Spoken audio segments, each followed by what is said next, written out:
reason why they are known as the ocean's top predator. Their scientific name is Ursinus orca, and their common name is killer whale. Our 5 whales have their own unique and personal names. The females, Takara, Sakari, and Kamea, and the 2 males, Tuar and Kayukin. Takara is our oldest whale at 32 years old, and her daughter Kamea is our youngest whale at just 9 years old.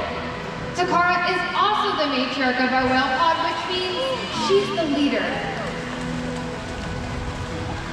These whales trust us and take an active role in their own health and well-being. Through the use of positive reinforcement training techniques, we can teach them husbandry or healthcare behaviors.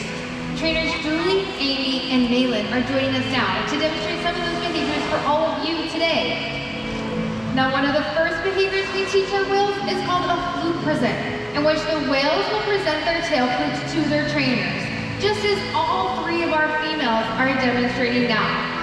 Now, in this position, not only can we get a really good look at their entire body, but we also have access to the easy-to-see shallow veins on the white underside of their tail flutes. Our veterinarians can collect blood samples from these veins at least once a month, and our whales are conditioned to remain calm throughout the entire procedure. Now, throughout today's presentation, you'll see the trainers giving the whales a back massage, pectoral flipper massages, or even a tail rub. Killer whales have very sensitive skin, and this is a great way for us to build our relationships with them. Now, collecting blood is not just one of the ways that we can ensure our animals are healthy. Another important diagnostic tool we can use is how much each animal weighs. We weigh our whales once a week by asking them to slide out of the water onto a killer whale size scale. Now, all 3 of our females are demonstrating this for you guys now. But as you get a good look at them, you'll still notice that there is a large portion of their body in the water, from their dorsal fin all the way down to their tail flutes. That is called the peduncle, and it's made up of several large, powerful muscles that can easily weigh over several hundred pounds. So, in order to record an accurate weight, we will ask them to lift their heads and tails up and out of the water.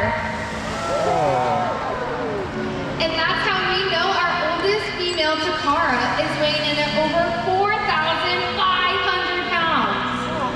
It's important to weigh all of our whales to make sure our younger whales, like Kamea and Sakari here, are growing appropriately, and our older whales, like their mother, Takara, are maintaining a healthy weight. These husbandry behaviors help us to ensure these animals are healthy and thriving. And the care isn't just physical. Mental stimulation and play are vital, and we surprise and engage with our whales at every opportunity. Play is how killer whales teach their young to hunt, and for the adults, play is important too. It seems that they just enjoy having fun. Making time for play is an important part of life for killer whales, and for us. Now, observational learning and mimicry play a critical role in a killer whale's life. From the moment they are born, they can learn necessary life skills by watching and playing follow the leader with their mothers and other members of the pod. Here at Seaworld, these whales can play follow the leader with us by mimicking our movements. So I'm going to need the help from all of you in our audience today. So everyone go ahead and take your hand, squeeze it big in the air, and let's give the whales a nice wave hello. And look at that! They are paying close attention to all of you. Killer whales have excellent eyesight both above and below the water, and they're also very curious. We often see our whales spy hopping or jumping completely out of the water to get a better view of their surroundings. So Sakari and Kamea are headed to the bottom of this 40-foot habitat to demonstrate that for you now. Go ahead and check it out in the middle of the habitat.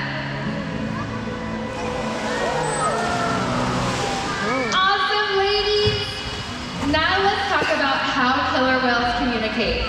Killer whales can communicate in a variety of ways, and the use of vocalizations is just one of them. So we're going to ask them for for your guys' help again. Everyone go ahead and take your pointer fingers and conduct them like you're in an orchestra.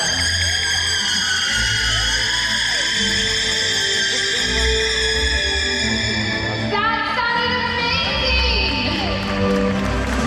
Scientists believe that when a killer whale leaps out of the water and crashes down on the surface, that it may be a way of making their presence known. You see, sound waves travel 4.5 times faster through water than it does through air. And so when a killer whale leaps out of the water and crashes down on the surface, that's called a breach. And that sound can be heard for miles. Nice job, Takara! Give her a round of applause!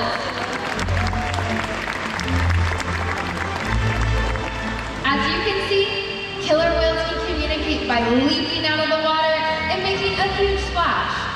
Seaworld's research and observation of the whales in our care has helped to shed light on the many mysteries of these amazing animals.